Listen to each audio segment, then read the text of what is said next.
From AgriPoint, I'm James Kotecki, and this is the Point Cloud on location at the AIM for Climate Summit in Washington, D.C. And joining me is Dr. Shweta Chakraborty, the CEO of North America for We Don't Have Time. Thank you so much for making time for us. Of course, thank you for having me, my pleasure.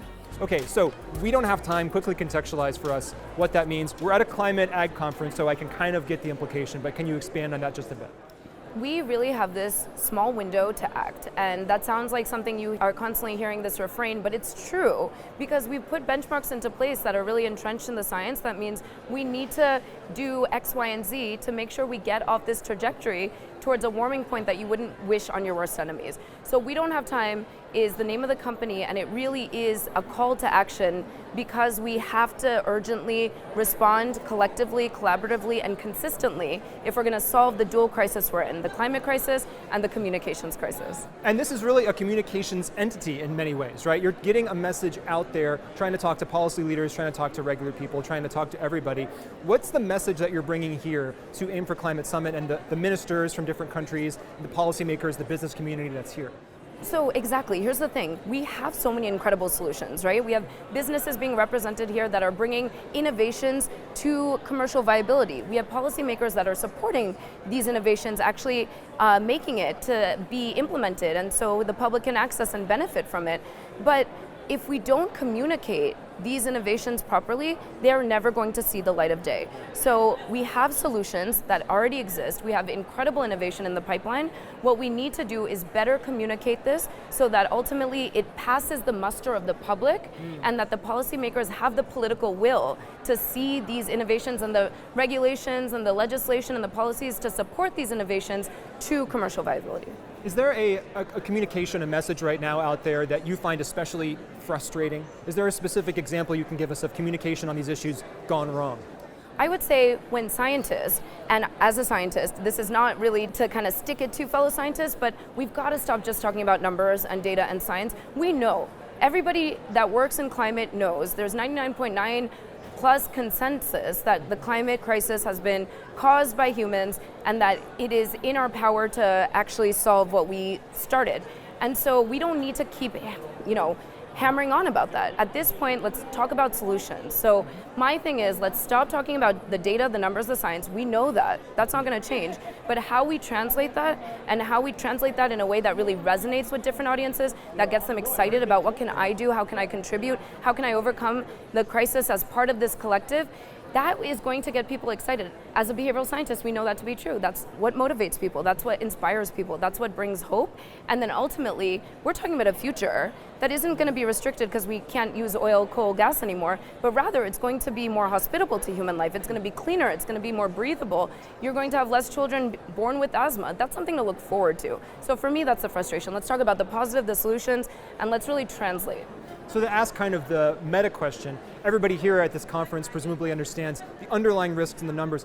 Do you think everybody gets this kind of messaging communications crisis that you're outlining here, or is that really the next step that people need to understand? Well, that's why we're here, and that's why I'm grateful for organizations like yours and what you're doing, because if you can actually partner with trusted spokespeople and really segment demographics, now we're talking about more custom-tailored communications to reach audiences with information that's going to be helpful for them to protect and secure their futures, their families' futures, their communities' futures.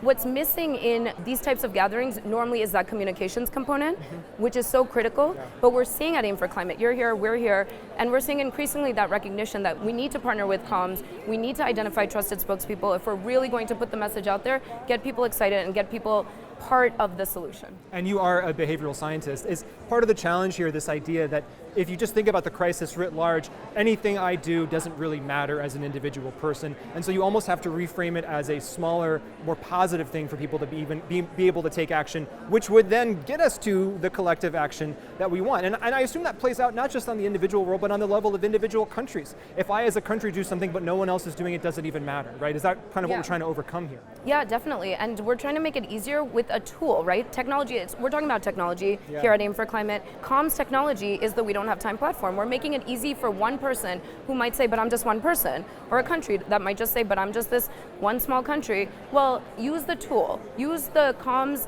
technology that we have, that we're so fortunate to have because of the human ingenuity that has created this interconnected internet that allows us to communicate with one another. Of course, there's still much improvement, and there's a lot of communities that don't have access. But for those of us that do, we can now add one more person to our efforts, and we're a team. We can add a third person, we're a group. And then watch that actually spiral into movements, into campaigns. That's the whole point of using technology and tools to bring on individuals, individual countries together to create that consistent collaborative effort. And how do you see what's happening here in the context of the move towards COP28 and the conference is going to be happening at the end of this year in the UAE? These are exactly the types of events that need to occur throughout the year. We can't just show up for COP once a year. We can't just show up for these various global convenings without doing the work and holding each other accountable in the interim. And so it's really critical that you have these types of gatherings and continue to keep that momentum going and building, because every COP is one step further to overcoming this crisis. And I know we can overcome it. And I know we're at COP28. That means there were 28 COPs before us. So we've come not as far as we could have had we acted sooner and listened to scientists. That being said, we can really solve this in this window. We just don't have time, so we need to do it now, but we can solve it. Is there an organization, business, policymaker that you'd like to call out in a positive way for being able to message this in a way that really resonates with their audience? I would say, given we're here at Aim for Climate and the plenary was Al Gore and Tom Vilsack, I mean, these are legacy, iconic speakers in this space, and they have adapted their way of communicating to creating these types of events and speaking at these types of events and bringing in collaborators outside of the traditional community. So I would actually call out the old order for recognizing that the new order needs to be part of the conversation, and the youth, right? I mean, we need to see maybe a little bit more youth voices as part of transitioning food and agriculture, but we're moving in the right direction. We just need to speed it up. If the old order thinks of the new order as radical, is that counterproductive to what we actually need to achieve? That's a really good question, and I think you cannot actually get upset with those that are upset, in the sense that there's a reason that you're getting emotional responses, not just from the youth, but vulnerable communities that are really at the forefront of what's happening, and then those who actually have the recognition that there are future risks that are already in the works. And humans don't normally think like that. As a behavioral scientist, we only see the risks that are right in front of us. We're not good at perceiving risks that are in the future. So the fact that there's a contingent of youth that can actually recognize what's coming, that is something we need to not be scared of or write off as radical, but rather be super impressed. They are cognitively evolved to be able to recognize that there's future risks that they need to contend with now. There is hope. Final thoughts here at the Aim for Climate Summit in DC. I'm really hoping to see a lot of collaboration come out of this in a way that can be measured. So not just pledges, we hear this all the time, but what are you saying you're going to do that we can check in on through comms accountability?